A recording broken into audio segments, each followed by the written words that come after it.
नमस्कार, आपका स्वागत है रियल फ्लेवर न्यूज में और मैं हूं आपके साथ अनुराधा शर्मा। मोहाली का लैंडचेस्टर ग्रुप एक बार फिर विवादों में आ गया है। अब गांव दैड़ी के बाद मोहाली के गांव नौग्यारी में दो बिल्डरों के बीच एक जमीन के टुकड़े को लेकर विवाद हो गया। वहीं इमर्जिंग वैली ग्रुप ने मोहाली के मेयर की कंपनी लैंडचेस्टर ग्रुप पर सत्ता का दुरुपयोग और गुंडागर्दी के इल्जाम लगाते हुए उनकी जमीन में जबरदस्ती घुसकर पुलिस को साथ लेकर उनके यहाँ कंस्ट्रक्शन मटेरियल को चोरी करने के आरोप लगाए हैं। वहीं दूसरी ओर लैंडचेस्टर ग्रुप के मालिकों का कहना है कि उन्होंने 3-4 महीने पहले इस जमीन को मालिक से खरीदा था और उनके पास इसकी रजिस्ट्री है और साथ ही उनकी जमीन का इंतकाल भी हो चुका है। जिस जमीन को लेकर दोनों समूहों के बीच झगड़ा हो रहा है, ये जमीन इमर्जिंग वैली को सीएलयू करवाने के लिए जमीन के मालिकों ने उनके हक में कंसेंट लेटर दिया था, जिसमें लिखा है कि ये कंसेंट इररिवोकेबल यानी स्थिर है, जिसे बदला नहीं जा सकता और ये कंसेंट उनके वारिसों पर भी लागू होगा। ऐसी स्थिति में जमीन की जो रजिस्ट्री है वो इमर्जिंग वैली प्राइवेट लिमिटेड को ही होगी, किसी अन्य व्यक्ति, कंपनी या फर्म को ट्रांसफर नहीं होगी। ऐसे में ये सवाल खड़ा होता है कि अगर कंसेंट इररिवोकेबल है तो कंसेंट की गई जमीन की रजिस्ट्री लैंडचेस्टर ग्रुप को कैसे हो सकती है, और ये भी सवाल खड़ा होता है कि इस रजिस्ट्री की कानूनी मान्यता है भी या नहीं। इस संबंधी जब इमर्जिंग वैली प्राइवेट लिमिटेड के पीआरओ ने हमसे बातचीत की तो उन्होंने क्या कुछ कहा, आइए आपको सुनाते हैं। जमीन हमने 2013 से परचेज की हुई है, जिसका मेयर अमरजीत सिंह जी दावा डाल रहे हैं भी ये ज़मीन मैंने खरीदी है, लेकिन वो 2013 से ज़मीन हमारी है, हमारा पोजेशन है। हमने उसके कंसेंट लेटर लिए हुए हैं, हमारे पास उसकी पेमेंट गई हुई है ज़मींदारों को। अब इन्होंने कैसे खरीदी है ये हमें नहीं पता। अभी उच्च अधिकारियों की नॉलेज में हमारे एडवोकेट ला रहे हैं। सैटरडे है, कल संडे है, 1-2 दिन में वो भी लगा देंगे। चौकी इंचार्ज की नॉलेज में है, चौकी इंचार्ज को आज मैं मिल के आया हूँ। वो मेरे को ये कह रहे हैं भी जिस इन्होंने हमारा जो मटेरियल वहाँ से उठाया है, बाउंड्री वाल हमारी 1.5 एकड़ की हुई थी, पिल्लर थे, चद्दरें थी, वो उन्होंने एक ट्राली भरी हुई थी और जो ईंटें वगैरह वो मटेरियल 3-4 ट्रालियाँ थी, उसकी वीडियो भी मेरे पास है।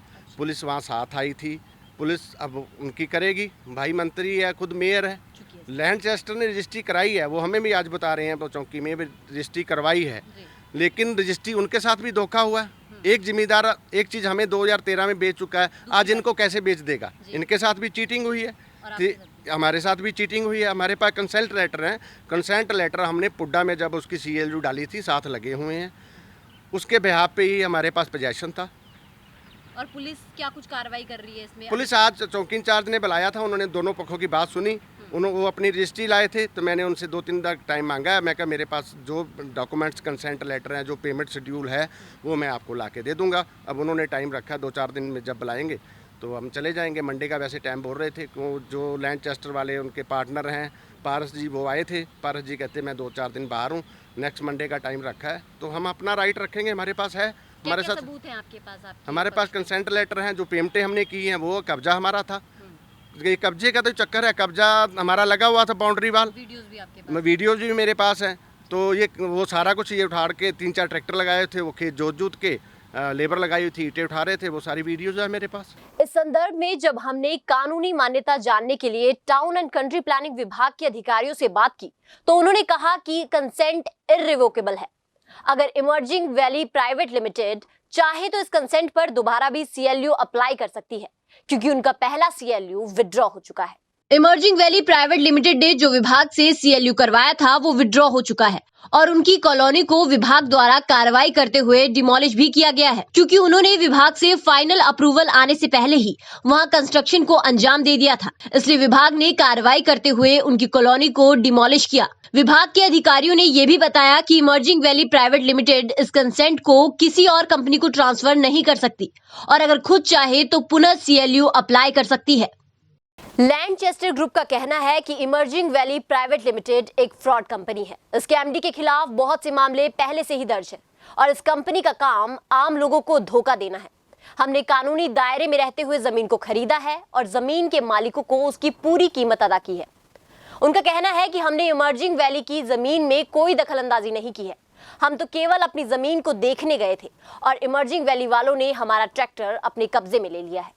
दोनों पक्ष एक दूसरे पर आरोप प्रत्यारोप लगा रहे हैं।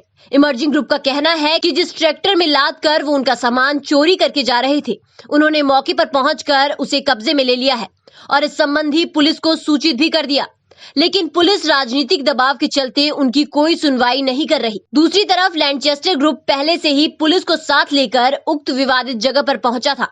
वहां जो कुछ भी हुआ वो सनेटा पुलिस चौकी के कर्मचारियों की हाजिरी में हुआ। यहाँ पुलिस की कार्यप्रणाली पर भी सवाल खड़ा होता है कि क्या पुलिस का इस्तेमाल विवादित जगह के कब्जे के लिए भी होगा। ये भी देखने वाली बात है कि क्या पुलिस वहाँ किसी न्यायालय के आदेश से गई थी या फिर राजनीतिक दबाव में।